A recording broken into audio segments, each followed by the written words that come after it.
สวัสดีค่ะทุกท่านจำเรียบสู้แมวบางปนกระบุบเนียขยมอาเจ้าเยยศิลปินไพโรจน์ซาวตอนแต่ก็เมียนบทจำรีทำไมเจริญเมียนบทละครเมียนบทได้เจริญยางนะขี้อ้อยก้อนกรุ๊ปยางบ้านชอบยางเลยแล้วแต่กรุ๊ปยางแล้วแต่สกอนเนาะจ้าแล้วแต่จ้ากรุ๊มกินอ้อยยมเกิดนะจ้ะก็ตอนตัวก็เกิดใส่ไทยเฮ้ยนะแต่ตอนแต่ก็นั่งมาบทจำรีทำไมอ้อยแมวบางปนมาสดับเมียนเจริญบทนะอย่าจ้องบ้านปได้กี่สันนะอารามเมียนปได้คุณเองเฮิมตลีนี่โอ้สนับรู้ทำไมพลีเด้อตัวพิจารณาพอจ้องบ้านปได้กี่อย่างขยมเจ้ามันโคกฎหมายที่ยังแค่จ้องบ้านอ่ะมาไปสดับบันไดฮะจังบานเว้ยปะไดกี่ไม่เว้ยจังบานเว้ยปะไดกี่จังบานเว้ยปะไดกี่ไม่เว้ยจังบานเว้ยปะไดกี่ปะไดยืงเวียมันเคยเจียปะไดยืงเวียมันเคยเจียจังบานปะไดกี่มือมันนอนติดอ่ะสนาม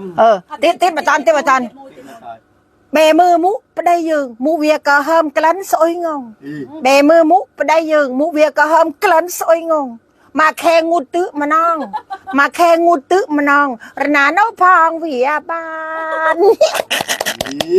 สนามมีบักจิลเพตี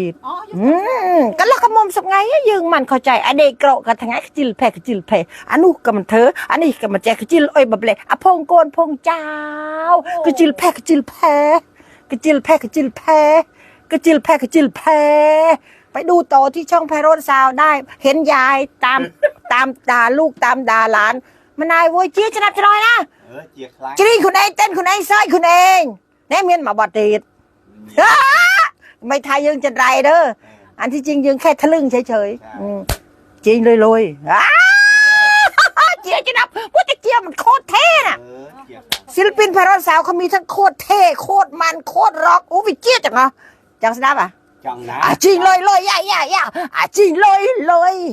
จริงเลยไอ้ย่าจริงเลยโอ้สมบัติ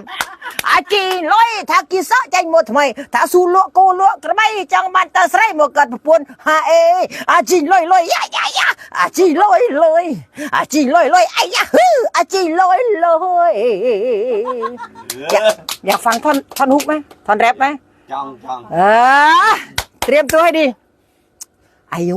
โยยาคืนกระมมสนาวิจังตะลุยอาจี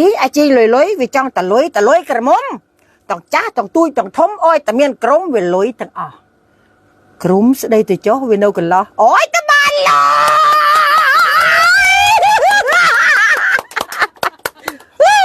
โปรดติดตามตอนต่อไปนะจ๊ะอย่าลืมเข้าไปดูที่ช่องไพโรจน์ซาวจ้าติดต่องานได้0879658116และเบอร์ของธนาคาร0897176181เบอร์เราคล้ายกันขอบคุณ